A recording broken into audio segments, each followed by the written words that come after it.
Today we're going to read the story The Great Spruce, and it was written by Duvall and illustrated by Rebecca Gibbon. And as we're reading the story today, we're going to focus on author's purpose. So an author's purpose could be one of a few different things. One of them that we're going to talk about today is that the author might have wrote this story to entertain us. So just to tell us a fun story about something. Another one of an author's purpose could be to inform, so to teach us about something. The final purpose that we'll be talking about today is to persuade, so to try to convince us to do something or to consider something. So, as we're reading this today, I'd like for you to make a prediction about what you think the Great Spruce's author's purpose would be. The Great Spruce.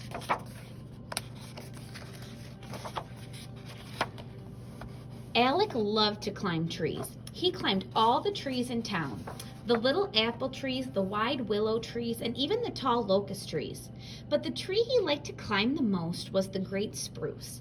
It was the most magical of all the trees, tall and strong and spreading ever upward.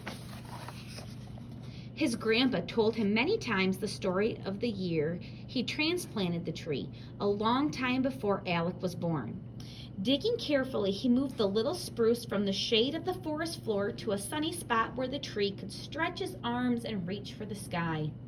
Alec and his grandpa could no longer climb the tree himself. Alec would race to the very top and tell him about all he could see from up there. He imagined scouting from the crow's nest of an old ship, searching for pirates along the river that ran past the city to the sea. Each winter, Alec and his grandpa would decorate the tree. "Our tree likes lots of lights and tinsel," Grandpa told Alec. When they were done, their tree shone like a Christmas tree lighthouse. One day, Alec was collecting spruce cones in the upper branches when a few curious men stopped to look at the tree. One of the men knocked on Alec's front door. When Alec's parents appeared, the men asked if they could take the great spruce for the Christmas celebration in the city. Alec's parents thought it would be a great honor and agreed, but Alec could not believe what he heard. His tree would be gone forever. Days later, a crew arrived to remove the tree with a giant chainsaw. Everyone in town came to watch. The saw started up and it was terribly loud, but Alec was even louder when he screamed, "Stop!" The tall man turned off the saw. A breeze blew through the branches of the great spruce, whispering a sigh of relief. "You don't have to cut this tree down," Alec said. He was shaking and he felt so many eyes on him, but when he found his grandpa's face in the crowd, he knew. "We can dig it up. You can borrow the tree instead." Alec's grandpa, with a smile as bright as any star, grabbed 2 shovels and handed one to Alec. Before long, everyone was digging, even the crew from the city. They began to dig a circle around the tree.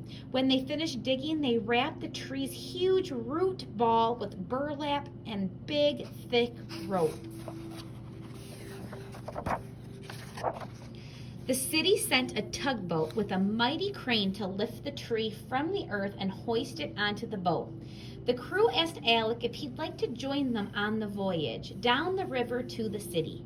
"Can my grandpa come too?" Alec asked. And so they set off down the dark and beautiful river as the townspeople and his parents cheered from the dock. Alec held his grandpa's hand as they sat, bundled up and excited, alongside the great spruce.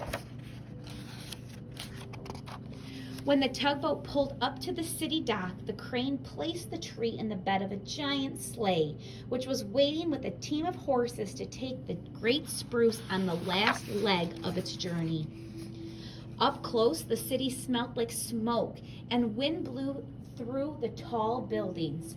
Car horns honked, a woman laughed, and Alec and his grandpa and the great spruce moved slowly through the streets among cheers and songs from happy faces. As they arrived at the city square, the team of men and women helped move the great spruce into a special place at the center of the square. Alec and his grandpa drank hot chocolate and waited as the officials, his parents, and face after familiar face from home arrived at the square, gathering around the great spruce.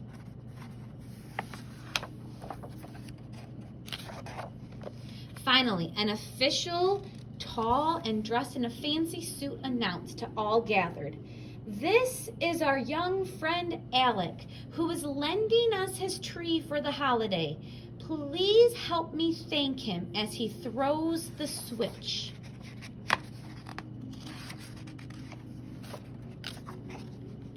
The crowd cried out in joy at the sight of the magnificent spruce and its many colored lights.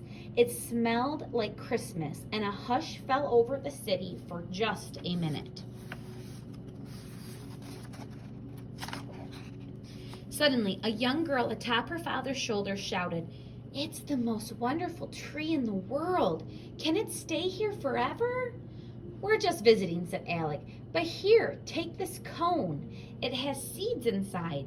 Plant them in good soil with lots of light, and don't forget to water them." After the holidays, the great spruce returned home to the earth. Alec gave it plenty of water, and by spring, the great tree had even grown taller. Alec could see a bit farther down the river, and if he looked hard enough through his telescope, he could just make out the tiny sapling that took root in the big city square. And it does have an author's note that I'd like to point out at the very end. Have you ever wondered where the Christmas tree tradition came from? It is said that a preacher started the tradition a very long time ago in the 1500s. He was walking home one winter night when he saw stars twinkling between the evergreens.